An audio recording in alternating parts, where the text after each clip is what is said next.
Vėliau sveikinimai su pergale, kaip pačiam puolėjo Dona. Ačiū labai su pergalė. Čia ne puolėjo Dona, vis tiek mano darbas yra gintis, tiesiog išpildau, ką man komandos draugai padovanoja. Standartinės situacijos, aišku, pirmas įvartis ten jau reikėjo rizikuoti, bet šiaip komandinė pergalė. Labai džiaugiuosi, kad jau per 4 metus pasiekėm 3 finalą, tai tikiuosi ten pasirodysim gerai.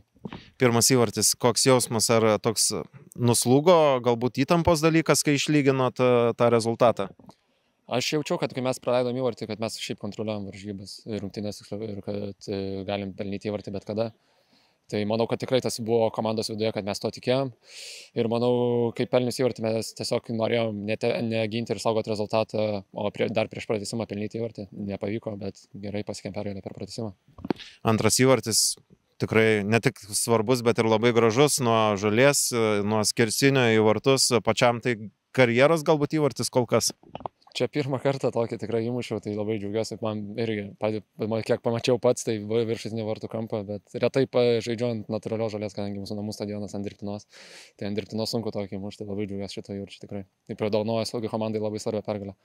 Dabar laukia finalas ir pats tų finalų turėjai su Hegelman, kaip galbūt padaryti tą finalą galiausiai pergalingą.